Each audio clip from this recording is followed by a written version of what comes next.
એકને હોસ્પિટલમાંથી દાદાને કહી દીધું એના પરિવારને કે તમે આને ઘરે ઘરે સેવા કરો. એટલે મૂળ તો ભાભો અહીંયા હકનો નહોતો રહેતો, અપલખણો. કમ્પાઉન્ડ આવતા તમે કોનો દીકરો, આ ગગી કોની દીકરી, એટલે આખો દી ધ્યાનમાં રાખવો પડતો. પછી કીધું આપી દે ભાઈ, પાણી આપી દે બધા. તો એ પાણી આપીને ઘડીક પ્રોગ્રામમાં બેસી છે. ત્યાં જમાડ્યા બહુ આજે અમને. હા, કેવી તાણ્યું કરતો હતો. હા હા હા, એવું કારક ઘીરે રાખીને જમવાનું જ ખબર પડે. હા, પરબારા તાણ્યું કરતો હતો, હચ્યું લેવું જો હે. હે પરેણે ખવડાવ્યું બોલો.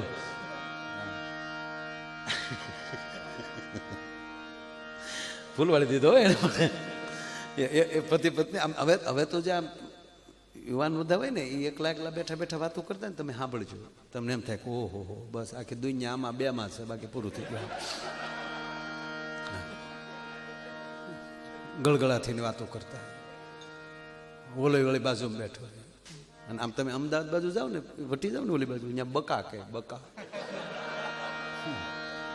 કેમ છો બકા, બકા કે એટલે બકો ને બકી. જોકે ભાગવતના પાત્રો છે બકાસુર, અને પૂતનાનું નામ મૂળ નામ બકી છે. બે બેનભાઈ છે બકો બકી. એ હવે આવ્યા 5,000 વર્ષ પછી હવે પ્રગટ્યા બકો ને બકી, એક જ ઘરમાં આવ્યા. કે બકા કે હા, તને ખબર નથી હું કેટલો તને પ્રેમ કરું. તેની પત્ની કીધું કે ગાંડા, હું તને જેમ તેમ પ્રેમ નથી કરતી, તારી હાટું આખી દુનિયા આખા જગતમાં લડી લઉં. એમ કે હા, તક તો તું મારી હારે હું કામ બાદ છો, તક તું તો મારું જગત છો. હા હા હા, ત્યારે એમ થાય કે આનું શું છે. એક દી ભૂરો મને કે કોઈ દી રીહાવાનું બન્યો, કોઈ દી રીહાવાનું જ નહીં. કાલ મારો જુનાગઢ પ્રોગ્રામ હતો ને, તો કાલે હું જુનાગઢ હું કહેતો હતો, એટલે આનંદ કરતો હતો. મેં કીધું આપણે અમારી બાજુ મેં કીધું કદાચ પતિ પત્નીનો ઝઘડો થાય તો પતિ એની પત્નીને આમ ડરાવા હાટું એમ કહે કે હવે જો કાંઈ ગાંડી મારી સામું બોલીને તો હું જુનાગઢ ભેગો થઈ જાય, આવી બીક દેખાડે. આ જુનાગઢ વાળા શું કહેતા છે.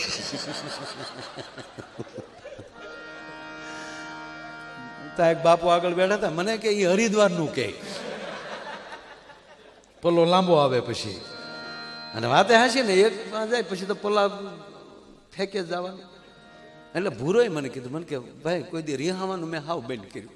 હું કહું કાં? મને કે હું જેથી રિહાવ ને તેથી મને ગમતું હોય ને એવું જ રાંધે, પછી આપણે સમાધાન કરી નાખવું. હું કે ભાઈ આ પોઈન્ટ છે સાહેબ, આ પોઈન્ટ છે. હે હા, બહુ સરસ પોઈન્ટ છે.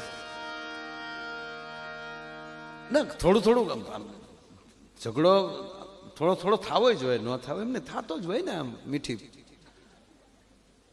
હાઈવે ઉપર જો ડ્રાઈવર જન ન આવે તો તમને હાઈવેની મજાની ખબર કેમ પડે? એ તો હવે આપણે ઘરની ગાડીઓ થઈ ગયું. બાકી જઈ આપણે મોવાથી બસમાં ચડ્યા હોય ને પછી લોંગડી સુધી હેન્ડલ પકડીને ઊભા હોય, અને તળાજાથી પછી બેહવામાં જે વારો આવે, સીટ મળે,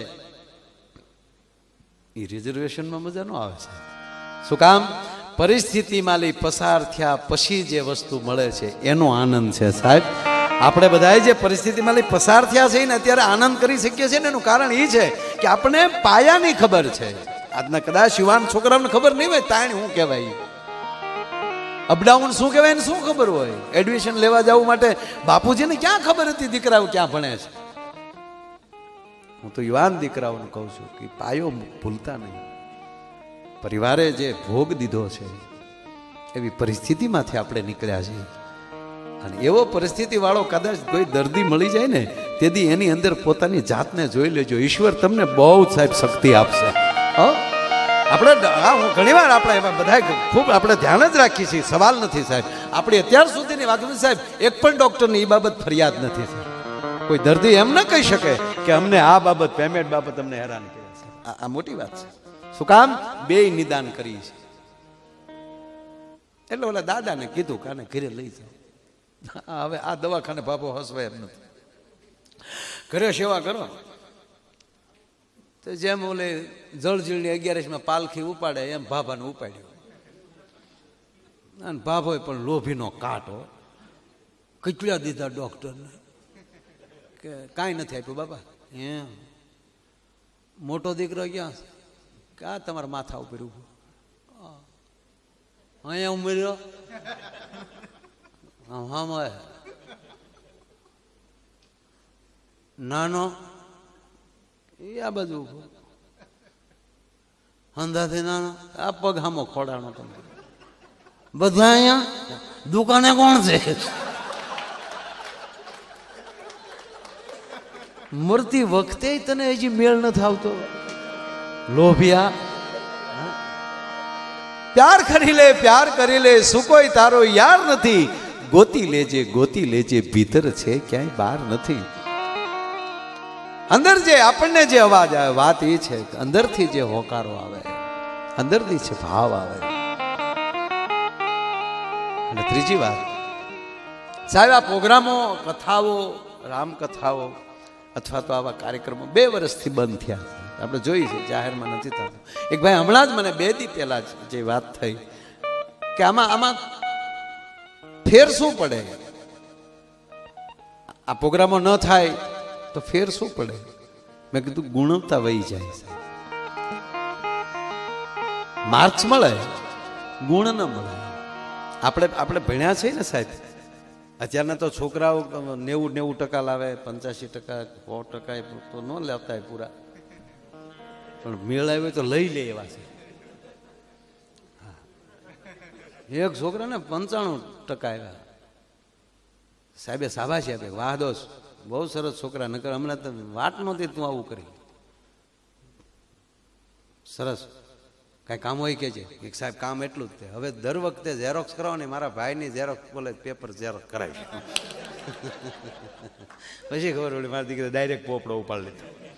ખરેખર પણ અત્યારે જે છોકરાઓને આવતા આપણે સન્માન કરીએ છીએ ને વખાણ કરીએ છીએ અને આપણે ભણતા હતા સાહેબ બેભાન થઈ જતા આ 35% લાવ્યો ક્યાંથી આને 20 નો આવે એમ સાહેબને બેભાન થઈ જતા. ટકાવારી ઓછી હતી સાહેબ ગુણવત્તા વધારે હતી કારણ કે હારો ગુણ જોતા ગયા ને.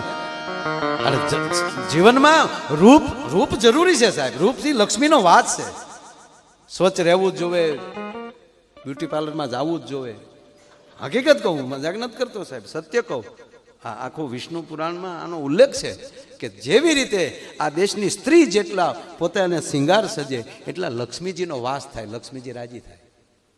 તો પુરુષે પાછું મોઢા ધોવાય એવું હું નથી કહેતો કે એણે ગુંગા હોટું જવું ત્યાં. હા આપણે તે જઈ આવવાનું ફેશિયલ કરાવ્યાનું આપણે ઘરે ગયા નથી મને કહે છે સાહેબ કહેતો ના પણ હું નથી જાતો કરે એણે એ શરૂ કર્યું તમારો પ્રોગ્રામ બની ગયા. નહીં ખરેખર સાહેબ એક બેન બ્યુટી પાર્લરમાં ગયા ને ફેશિયલ કે હું ફેશિયલ જ કહે ને ફેશિયલ કરાવ્યું પણ સરસ કર્યું એમ એવા બેનને ધોળા ફૂલ મોઢું કરી દીધું એટલે બેને ફટ દઈને 500 રૂપિયા આપ્યા. બહુ સરસ કેટલા વર્ષથી પ્રેક્ટિસ કરો તમે પહેલી વાર આવ્યા પ્રેક્ટિસ કે તો પહેલાં શું કર વાસણ ધોવાનો ધંધો કરતી વાસણ ઉટકે મોઢું ઉટકી નાખ્યું બોલો. પણ રૂપ જરૂરી છે વાત એ છે પણ અમુક જગ્યાએ અમુક દેશોમાં રૂપ બહુ છે પણ ગુણ નથી. ત્યાં 18 વર્ષના દીકરાને માવતરથી ટોકી શકાતો નથી કારણ કે ગુણવત્તા વગરના છે. પણ જ્યાં ભારત દેશ એક એવો છે કે રૂપ ને ગુણ 2 ભેગા છે પણ કહેવા ગયો રૂપ નહીં હોય તો કદાચ ચાલશે ગુણ વગરના હશો ને કોઈ આવો એમ નહીં કહે કે.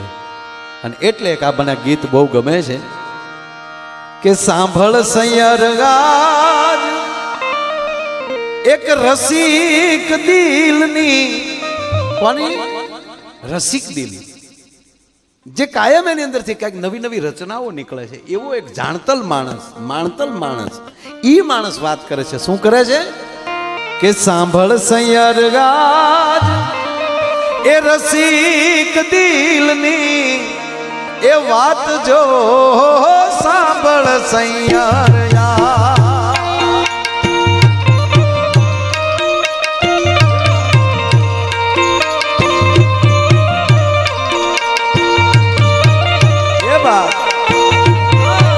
સાંભળ સૈયર આય રસિક દિલની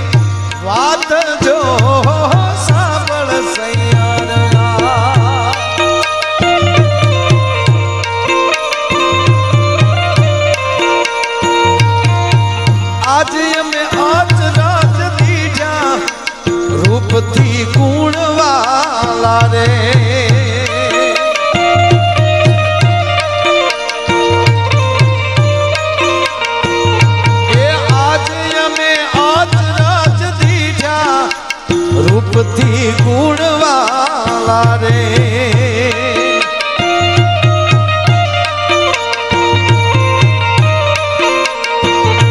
એ સાંભળ સૈયર આજ રસિક દિલની વાત જો સાંભળ સૈયર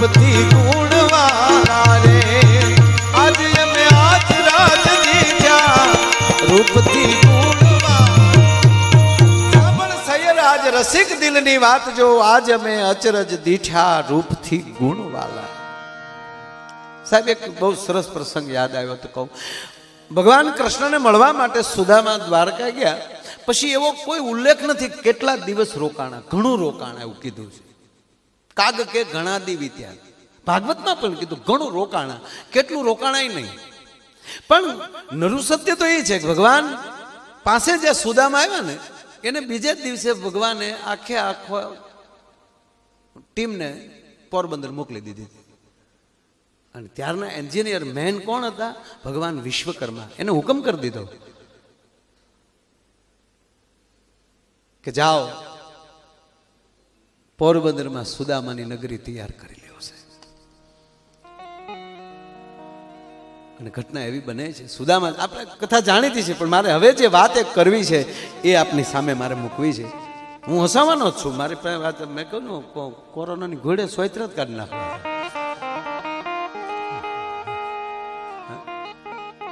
પણ સુદામા જ્યારે સાહેબ ત્યાં પહોંચે છે એની ઝૂંપડી જડતી નથી બધે ગોતે છે અહીંયા એક મારી ઝૂંપડી હતી અહીંયા મહેલ કોને કરી નાખ્યો અરે ન ગયો તો સારું હતું જોજો વાતને ધ્યાન આપજો દાળ આહું જાય સુદામાને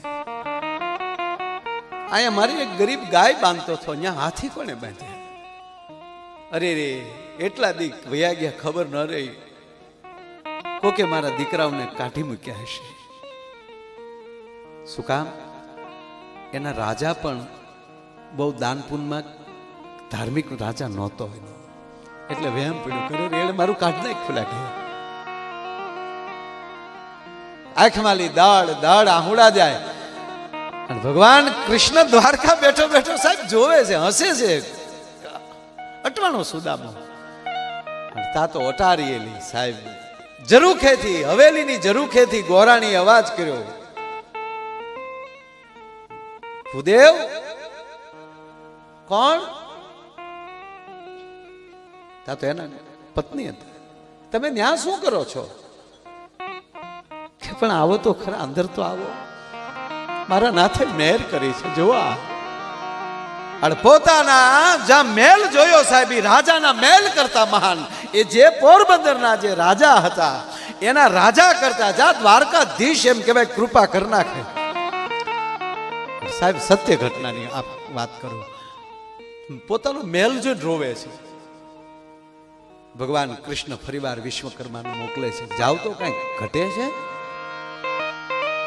એના મોઢા ઉપર અણગમો કેમ છે કેમ સુદામા રાજી ન થયા હોય એવું લાગે જાવ ને ત્યારે વિશ્વકર્મા ભગવાન સુદામાને કહે છે મને નારાયણે મોકલ્યા છે કેમ તમે આમ તમારું આ મકાન જે તમને બનાવી દીધું તેથી સુદામાના મોઢામાં શબ્દ નીકળ્યા ભગવાન મારી ઝૂંપડી મને આપી કે કેમ કે મારા ગામમાં આવા કેટલા ગરીબો છે અને હું એકલો આવા મહેલમાં રહું તમારા નારાયણને કહો સુદામાને જો આ મકાન આપવું હોય તો મારા દરેક નગરજનો પાસે આવું મકાન હોવું જોઈએ સત્ય વાત એ છે સાહેબ કે આખી નગરીની રચના વિશ્વકર્માએ કરી ભગવાને કીધું કે મારો સુદામો રાજી થતો હોય તો એ ગામનો એક પણ માણસ કંગાળ ન રહેવો જોઈએ જો તમે સાંભળી લ્યો જ્યાં હપ આવી જાય જ્યાં આનંદ આવી જાય જ્યાં એકાબીજી માટે જ્યાં પ્રેમ ઉભો થઈ જાય એની ઉપર કૃષ્ણ આવું કામ કરે સુદામા એમ કે હું જેની ઘરે ક્યારેક ભિક્ષાવૃત્તિ કરવા ગયો છું આજ એ માણસને મારી ઘરે આવવું પડે આવું ન હોવું જોઈએ નારાયણ કા તારો મેલ પાછો લઈ લે. એક રાતમાં વિશ્વકર્માએ આખું સાહેબ નગરીનું સર્જન કર્યું. વિશ્વકર્માને ત્યાં રોકાણા. જે હવે વાત આવે, મેં જે પહેલા કીધું ને, રૂપન્યા લક્ષ્મી. રાજા એટલા બધા મદિરા પાન કરતા હતા, અધર્મીઓ સાથે બેસતા હતા. પોતાના રાણી બહુ કદરૂપા હતા, પણ એ કૃષ્ણ ભક્ત હતા. અને સુદામાના મેલ હારા થયા એ ખબર પડી અને બાઈ રાજી થઈ, મહારાણી રાજી થયા. કારણ કે અનેક વાર રાજાએ સુદામાનું અપમાન પણ કરેલું, એ એના પત્નીને ગમેલું નહીં. એટલે રાજાએ પણ રાણીનો તરછોડી દીધેલા નહીં, બીજા મહેલમાં રહેતા હતા. ત્યાં લક્ષ્મીજી ગયા મહારાણીના મહેલમાં. દીકરી, તારે આંગણેલી કોઈ ગરીબ પાછો નથી ગયો. રાજા હોય ન હોય, પણ દીકરી તારે આંગણેથી કોઈ ગરીબ પાછો નથી ગયો. અને તારી દાતારી ઉપર હું પ્રસન્ન છું. આજ પછી તારા કોઠારમાં કોઈ દી લક્ષ્મીની ખામી નહીં હોય. અને લે, હું તને અને તારા સંતાનોને રૂપ આપું છું. એને રૂપ આપ્યું. લક્ષ્મીજીએ વિદાય લીધી, વિશ્વકર્મા ભગવાને વિદાય લીધી. અને હવે મંત્રીમંડળ બધું રાજા પાસે રાજીનામા દેવા ગયું. આવા રાજાની ભેગો મંત્રીમંડળમાં રહેવું કેમ? મંત્રીમંડળ ગયા. રાજા કહે છે, કેમ મારાથી કેમ નારાજગી? તક મહારાજ માફ કરજો, આપણા નગરમાં આખી રાત ભગવાન વિશ્વકર્મા રહ્યા હોય અને તમારા રાજભવનમાં ભગવતી લક્ષ્મી પધાર્યા હોય અને તમે અહીં બેઠા બેઠા મદિરા પાન કરો છો. આ અમને યોગ્ય નથી લાગ્યું. મહારાજ, આજથી અમે તમારી નોકરી મૂકીએ છીએ, મંત્રી પદમાંથી રાજીનામા આપીએ છીએ. તેથી રાજા પગમાં પડે છે, મને માફ કરજો. મારા નગરમાં ભગવાન વિશ્વકર્મા આવ્યા, આપે મને કીધું નહીં કે મહારાજ અમે બબે વાર આપને બોલાવા આવ્યા, પણ આપ એટલા બધા બેફામ હતા, અમારું સાંભળ્યું નહીં. મહારાણીનો મહેલમાંથી સમાચાર હતા, લક્ષ્મીજી પધાર્યા છે, દર્શને આવો. પણ કોઈનું તમે સાંભળ્યું નહીં. તમારે લીધે અમે ચૂકી ગયા, અમારો ભાવ બગડ્યો. અને હવે રાજા કહે છે કે હું સુદામાની પણ માફી માંગુ છું. અને મહારાણી ભલે મારા રાણી છે, હું ભલે રાજા છું, પણ હું પણ માફી માંગીશ. કૃપા કરી હવે મારા સલાહકાર મિત્રો, તમે મને સારી સલાહ આપો.